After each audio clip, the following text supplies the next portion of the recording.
दोस्तों आज हम एक्सप्लेन करने वाले हैं एक कमाल की मूवी जिसका नाम है थ्यूरन। तो चलिए दोस्तों अब हम शुरू करते हैं। तो मूवी के शुरुआत में हम संध्या और विपिन नाम के एक कपल को देखते हैं जो कि एक रेस्टोरेंट में बैठकर खाना खा रहे थे। यहाँ पर विपिन खाते समय संध्या से बात भी कर रहा था, मगर संध्या विपिन के बात पर ज्यादा ध्यान नहीं दे रही थी। वो तो बल्कि मोबाइल से किसी मैसेज पे बात कर रही थी। फिर रात में वो दोनों कार से घर जाने लगती है। फिर संध्या रात में एक जगह पर विपिन को कार रोकने के लिए कहती है। तो विपिन संध्या से पूछता है कि तूने मेरे को इतना रात में कार रोकने के लिए क्यों कहा। संध्या कहती है कि मुझे तुमसे एक जरूरी बात करना है। इतना कहने के बाद विपिन और संध्या एक दूसरे से बात करने लगती है। तभी पीछे से एक मास्क वाला आदमी आकर सीधा विपिन पर हमला कर देता है। वह आदमी बहुत ही ज्यादा बेरहमी से विपिन को मारने लग गया था और विपिन चाहकर भी खुद को नहीं बचा पा रहा था। फिर जैसे ही एक रघु नाम के आदमी विपिन को जब देखता है तो वो रघु आकर विपिन को बचाने लग जाता है और वो उस मास्क वाला आदमी को यहाँ से मारकर भगा देता है। लेकिन विपिन का हालत बहुत ही ज्यादा खराब हो गया था, इसीलिए विपिन को जल्दी से उठाकर हॉस्पिटल में ले जाता है। फिर उसके बाद हम एक राघवन ऑटो वाला के देखते हैं। इतने में राघवन के पास एक निम्मी नाम की लड़की आती है और उसके ऑटो में बैठ जाती है। निम्मी कहती है क्या आप मुझे मेरे कंपनी तक छोड़ देंगे, और हर रोज ऐसे ही निम्मी राघवन के साथ उसके कंपनी तक राघवन छोड़ देता था। राघवन भी निम्मी को अपने रिक्शा में सुबह शाम छोड़ दिया किया करता था। फिर हमें पता चलता है कि राघवन एक थरकी आदमी है और उसका गंदी नजर निम्मी पे पड़ा हुआ है। फिर अगले दिन निम्मी भागते हुए राघवन के पास आती है और कहती है आज मुझे काम पर जाने के लिए लेट हो गया, क्या तुम मुझे जल्दी से काम पर पहुंचा दोगे। फिर राघवन उसे एक शॉर्टकट रास्ता से ले जाने लगता है और वो रास्ता जंगल के बीचों बीच में था। लेकिन उसी टाइम रिक्शा के टायर पंक्चर हो जाता है। यह देखकर निम्मी एकदम से घबरा जाती है और वो रिक्शे से उतरती है और वहाँ से वो भागने लग जाती है क्योंकि उसे राघवन का नियत का पता लग गया था। फिर राघवन भी उसे पीछा करने लग जाता है। तभी हर्षा नाम के एक आदमी आकर राघवन को पटक कर जमीन पर गिरा देता है। हर्षा राघवन को एक बोरी में बांधकर उसके अपने घर पर ले आता है और उसको वहाँ पर बहुत ही ज्यादा मारता है। इससे हमें पता चलता है कि हर्षा और राघवन को एक पुरानी दुश्मनी है। हर्षा राघवन को जब घर में मार रहा था तभी उसको दरवाजा पर एक छोटी सी लड़की आती है। तब हमें पता चलता है कि हर्षा एक म्यूजिक टीचर है और वो छोटी सी बच्ची को म्यूजिक सिखाया करता है। जिसके बाद हम इंस्पेक्टर अलेक्जेंडर को देखते हैं और विपिन को हॉस्पिटल में ही मौत हो गया था, इसीलिए अलेक्जेंडर विपिन को लाश को जाँच करने के लिए आया था और अलेक्जेंडर के साथ यहाँ पर कांस्टेबल श्याम भी मौजूद था। फिर वह दोनों लाश को अच्छे से चेक करते हैं। फिर उससे पता चलता है कि किसी ने जानबूझकर विपिन को मार डाला है। फिर अलेक्जेंडर उस मर्डर केस के बारे में पूछताछ करने के लिए विपिन के पत्नी संध्या को बुलाती है। फिर संध्या कहती है कि मुझे कुछ भी पता नहीं है। संध्या की यह बात सुनने के बाद अलेक्जेंडर सीधा रघु के पास आता है क्योंकि रघु ने ही उस दिन विपिन को बचाया था। तभी रघु कहता है कि उस दिन एक आदमी बहुत ही बेरहमी से रघु को मार रहा था और वो आदमी ने अपना चेहरा पर मास्क लगाया हुआ था, इसी के कारण मैं उसका चेहरा को ठीक से नहीं देख पाया। दूसरी तरफ हर्षा राघवन को बहुत ही ज्यादा टॉर्चर कर रहा था और हर्षा राघवन के उंगली भी काट देता है। यहाँ हर्षा राघवन से जरूर पुरानी बात का बदला ले रहा था। फिर अलेक्जेंडर संध्या के कॉल हिस्ट्री में किसी इंद्रजीत नाम के आदमी का नंबर मिलता है और विपिन को मरने से पहले संध्या ने आखिरी बार इंद्रजीत को ही कॉल किया था और साथ ही साथ इंद्रजीत को मैसेज भी किया था। यह देखने के बाद अलेक्जेंडर को संध्या और इंद्रजीत पर शक होने लगता है, लेकिन संध्या इंद्रजीत को पहचानने से साफ साफ मना कर देती है कि मैं उसे नहीं जानती हूँ। फिर थोड़ी देर के बाद संध्या अलेक्जेंडर से कहती है कि इंद्रजीत सिर्फ विपिन का दोस्त था और इंद्रजीत ने ही गुस्से में विपिन को मारा है। संध्या का यह बात सुनकर इंद्रजीत भी घबरा जाता है और इंद्रजीत को भी लगता है कि संध्या उसे फंसाने की कोशिश कर रही है, इसीलिए इंद्रजीत ने सब कुछ अलेक्जेंडर को बता देता है कि मैंने और संध्या ने मिलकर ही विपिन को मारा है। अब अलेक्जेंडर इंद्रजीत के बात सुनने के बाद वो दोनों को जेल में डाल देते हैं और यह केस सॉल्व हो जाने के बाद कमिश्नर अलेक्जेंडर को खूब तारीफ भी करता है। जिसके बाद अलेक्जेंडर जैसे ही पुलिस थाने में आते हैं तो उसे थाने के अंदर राघवन की बीवी मिलती है। वह यहाँ पर राघवन के गुम हो जाने के खबर पुलिस स्टेशन में लिखवाने के लिए आई थी। फिर राघवन के बीवी अलेक्जेंडर से कहती है कि वह पिछले 2 दिनों से घर पे नहीं आया है और मैं सब तक ढूंढा है, तप्पड़ भी नहीं मिला है। अलेक्जेंडर राघवन के बेबी से कहता है कि मैं उसे जल्द ही ढूंढ लूंगा, पर इधर हर्षा राघवन को इलेक्ट्रिक शॉट दे रहा था। इधर राघवन अपना जान के भीख हर्षा से मांग रहा था, लेकिन हर्षा जरा भी उस पर रहम नहीं कर रहा था। तो अलेक्जेंडर राघवन के पूछताछ करने के लिए निम्मी और उसका बॉयफ्रेंड रॉय को बुलाता है। यहाँ निम्मी अलेक्जेंडर से कहता है कि उस दिन राघवन का टायर पंक्चर हो गया था और राघवन मेरे साथ जबरदस्ती करने की कोशिश कर रहा था, इसीलिए मैं राघवन से बचकर भागने लगी थी। और फिर उसके बाद क्या हुआ मुझे कुछ भी पता नहीं है। इतना कहने के बाद निम्मी और रॉय पुलिस स्टेशन से चले जाते हैं। फिर कुछ दिन के बाद अलेक्जेंडर और श्याम उस जंगल में जाकर राघवन के ऑटो को जांच पड़ताल करते हैं। फिर कुछ देर में अलेक्जेंडर रॉय से मिलने उसके घर पे जाता है। फिर हमें यहाँ पर पता चलता है कि रॉय एक डॉक्टर है। असल में पहले हर्षा के केस के ही वजह से रॉय अलेक्जेंडर से मिला था, इसलिए रॉय अलेक्जेंडर से हर्षा के बारे में पूछता है। इस पर वह कहता है कि हर्षा कुछ काम के वजह से शहर से बाहर गया है और वह जैसे वापस आएगा मैं आपको बता दूंगा। साथ में अलेक्जेंडर को हर्षा के भी घर का एड्रेस दे देता है। अलेक्जेंडर के जाने के बाद रॉय हर्षा को मैसेज करता है। हर्षा उस मैसेज को देखते ही अपना फोन को तोड़ देता है। फिर हर्षा उस छोटी सी बच्ची के पास में जाकर कहता है कि तुम आज पूरी अच्छी तरह से पियानो बजाना सीख गई हो और आज के बाद तुम अपना घर पर ही प्रैक्टिस करना। यह सुनने के बाद वो बच्ची अपने घर पे चली जाती है। दूसरी तरफ अलेक्जेंडर भी उस बच्ची के घर पर जाकर हर्षा के बारे में पूछताछ कर रहा था। फिर हर्षा अपना घर पर कुछ काम कर रहा होता है, तभी अलेक्जेंडर उसके घर पे चले आता है और वो हर्षा को देखकर एकदम से चौंक जाता है। इतने में अलेक्जेंडर के वहाँ पर एक बंद कमरा दिखाई देता है और अलेक्जेंडर को शक होने लग जाता है कि जरूर उस कमरा में कुछ तो गड़बड़ है। लेकिन हर्षा उस कमरे में यह कहकर मना कर देता है कि यह कमरा मकान मालिक ने खोलने से मना किया है, जिसके बाद अलेक्जेंडर चाहकर भी वह कमरा को खोल नहीं पाता है और उसके बाद अलेक्जेंडर थाने चले जाता है। और उसको जाने के बाद हर्षा सारा सबूत को जला देता है और राघवन को शरीर से बाल भी उखाड़ देता है और फिर राघवन को एक रस्सी से लटका कर उसे मार डालता है। और फिर शाम में अलेक्जेंडर को श्याम के कॉल आता है और श्याम का कॉल सुनकर अलेक्जेंडर को जमीन तले पैर भी फिसल जाता है। असल में श्याम को एक जंगल में एक आदमी का पैर कटे हुए मिलता है। यह बात सुनकर अलेक्जेंडर का दिमाग तक हिल जाता है और अलेक्जेंडर के शक था कि यह हाथ पैर किसी और का नहीं बल्कि राघवन का ही होगा। तभी डॉक्टर अलेक्जेंडर से कहता है कि इसका हाथ पैर एक चाकू से काटा है और इसके शरीर पर एक भी बाल और नाखून का निशान नहीं है, जिससे हम इसका डीएनए चेक कर सके। यह सुनकर अलेक्जेंडर समझ जाता है कि सातिर ने बहुत ही दिमाग से इसका हत्या किया है। फिर अलेक्जेंडर भागते हुए हर्षा के घर पर जाता है क्योंकि उसका पूरा शक हर्षा के ही ऊपर था, पर कहीं पर भी हर्षा नहीं मिलता है। फिर उसका घर के मालिक अलेक्जेंडर से कहता है कि हर्षा कुछ दिन पहले ही इस घर को छोड़कर चला गया था। यह बात सुनने के बाद अलेक्जेंडर उसका पूरा शक हर्षा के ऊपर हो जाता है। फिर अलेक्जेंडर जल्दी से उस कमरे में जाता है जहां पर उसको कुछ खून के निशान भी मिलता है और यह सब देखने के बाद अलेक्जेंडर अपने मन में सारी बात सोचने लग जाता है कि कैसे हर्षा ने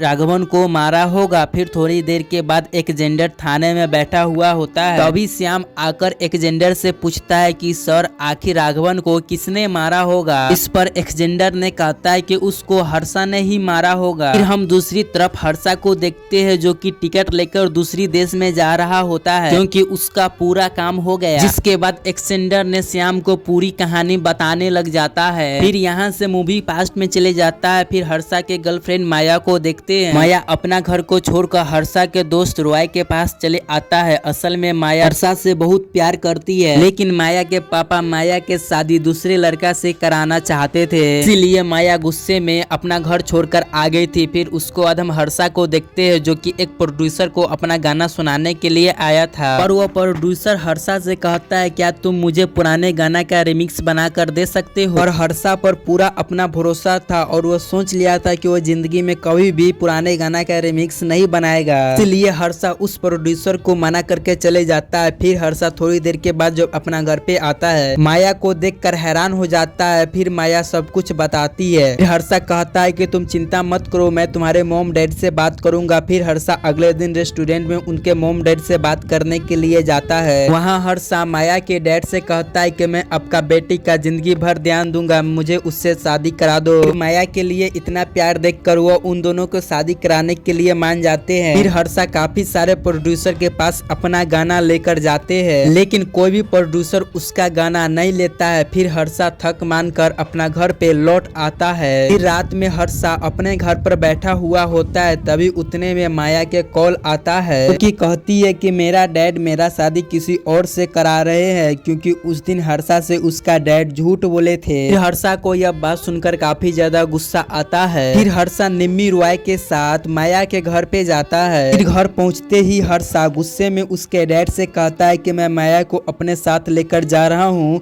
और उसका शादी मेरे ही साथ होगा। फिर हर्षा और माया मंदिर में जाकर शादी कर लेती है। उसके बाद ये दोनों का जिंदगी खुशी खुशी बीतने लगता है। फिर एक दिन इनके घर पर माया के डैड आते हैं और कहते हैं कि मुझे मेरा गलती पर पछतावा है और मैं तुम दोनों के लिए काफी ज्यादा खुश हूँ। और यह बात दोनों सुनकर काफी ज्यादा इमोशनल हो जाते हैं। उसके बाद माया अपने कंपनी के कार में बैठकर घर जा रही होती है और उस कार का ड्राइवर कोई और नहीं बल्कि राघवन था और राघवन उस कार को काफी ज्यादा तेज से चला रहा था। इसीलिए माया राघवन से कार को स्लो चलाने के लिए कहती है, लेकिन राघवन उसका बात नहीं मानता है और उसके साथ ही बदतमीजी करने लग जाता है। इसके बाद माया राघवन के ऊपर बहुत ही ज्यादा गुस्से हो जाती है और अगले सुबह राघवन के खिलाफ अपने बॉस से कंप्लेन कर देती है। फिर इसके बाद राघवन को अपने काम से निकाल दिया जाता है, लेकिन उसके बाद भी राघवन माया को अपने पिक करने के लिए आता है। पर माया काफी ज्यादा भड़क जाती है। फिर अगले सुबह उसके बॉस से कंप्लेन कर देती है। राघवन को काम से निकालने की धमकी देकर छोड़ देते हैं। हालांकि इसके बाद भी राघवन दोबारा से माया को पिकअप करने के लिए आता है, क्योंकि उसका गंदी नजर माया के ऊपर था। फिर माया दोबारा से कंप्लेन कर देती है और इस पर बॉस राघवन को सभी के सामने बेइज्जती करता है। फिर राघवन गुस्से होकर माया से बदला लेना चाहता है। दूसरी तरफ एक प्रोड्यूसर के कॉल आता है जो कि हर्षा के साथ काम करने के लिए तैयार था, पर हर्षा के अपना पहला गाना रिकॉर्ड करने के लिए चेन्नई जाना पड़ेगा। इसीलिए हर्षा माया के लिए एक चिट्ठी लिखकर चेन्नई चले जाता है। फिर यह बात जब माया को पता चलता है तब माया हर्षा के लिए कामयाबी के दुआ करने लगता है। फिर रात में माया के घर पर कंपनी के कार आता है जिसमें राघवन बैठा हुआ होता है और वो कहता है मैं अपना गलती का पछतावा मानता हूँ और आज आपका दूसरा ड्राइवर नहीं आया है, इसलिए मैं आज आपको कंपनी तक छोड़ आऊंगा। फिर माया उसके बात पर यकीन कर उसके कार में बैठ जाता है, लेकिन राघवन उस कार को एक घना जंगल में ले जाता है। तब माया राघवन से कहती है कि तुम मुझे यहाँ पर क्यों लाया है, तुम मुझे सीधा कंपनी में ले चलो। जिस पर राघवन कहता है कि तुम्हारे वजह से मेरा काफी ज्यादा बेइज्जती हुआ है, इसलिए मैं तुमको जिंदा नहीं छोड़ूंगा। और इसके बाद राघवन माया को बहुत ही बेरहमी से मार डालता है और उसको लाश को नदी में फेंक देता है। फिर एक दिन रॉय माया के घर पर जाता है, लेकिन उसके घर पर काफी सारा पुलिस वाला मिलता है। फिर पुलिस वाला रॉय को पूरा सच्चाई बात बता देता है। यह सुनकर रॉय हर्षा को कॉल करता है कि तुम जल्दी से घर पे आ जाओ। फिर हर्षा माया को लाश को देखता है तो उसका दिल का टुकड़ा टुकड़ा हो जाता है। हर्षा कभी ऐसा सोचा भी नहीं था कि माया उसे ऐसे ही अकेले छोड़कर चला जाएगा। उसके बाद अलेक्जेंडर हर्षा को पूरा सच्चाई बात बताता है कि नदी के पास आपकी पत्नी को लाश मिला और उस ड्राइवर से पूछताछ करने पर कि आपको बीवी को एक राघवन नाम के ड्राइवर ने मारा है। जिसके बाद पुलिस राघवन को भी खूब मारता है, लेकिन हर्षा यह सब बात सुनकर बहुत ही ज्यादा रोने लग जाता है। फिर उसके बाद जब केस का सुनाई होता है तो जज उसके फांसी के बदले उम्र कैद का सजा सुनाई देते हैं, लेकिन हर्षा बिल्कुल भी खुश नहीं था। फिर हर्षा सबके सामने राघवन के ऊपर हमला कर देते हैं, लेकिन बाकी पुलिस ऑफिसर हर्षा को रोक लेते हैं। फिर उसके बाद अलेक्जेंडर कमिश्नर से कहते हैं कि ऐसे दरिंदे खुलेआम गुनाह कर रहा है, लेकिन हम लोग चाहकर भी उसका कुछ नहीं कर पा रहे हैं। हमको ऐसा लोगों को जिंदा नहीं छोड़ना चाहिए। फिर उसके कुछ दिनों के बाद टीवी पर एक न्यूज आता है कि जेल में राघवन के अच्छा बर्ताव को देखकर सरकार ने उसे बाहर निकालने का फैसला लिया है। जब यह बात हर्षा को पता चलता है तो वो आग बबूला हो जाता है। फिर हर्षा उसके बाद निम्मी और रॉय के साथ मिलकर उसको मारने का प्लानिंग बनाता है। फिर निम्मी ने राघवन को पूरा अच्छा तरीका से अपने जाल में फंसाया है और फिर लास्ट में राघवन को हर्षा ने जान से मार देता है, जो कि हमने पहले ही देख चुका है। और फिर यह मूवी प्रेजेंट में आता है और अलेक्जेंडर श्याम से कहता है कि हर्षा ने इंसाफ के लिए राघवन को मारा है, इसलिए हम लोग हर्षा के ऊपर कोई भी कार्रवाई नहीं करेंगे। अलेक्जेंडर बिना कोई जांच पड़ताल पर यह केस को यहीं पर बंद कर देता है और यह मूवी यहीं पर पूरा खत्म हो जाता है। आपको यह मूवी कैसा लगा कमेंट करके जरूर बता दीजिएगा। इसके बाद आपको कौन सी मूवी के एक्सप्लेनेशन चाहिए वो कमेंट करके जरूर बता दीजिएगा। और हाँ, इस चैनल को सब्सक्राइब करना आप लोग नहीं भूलिएगा।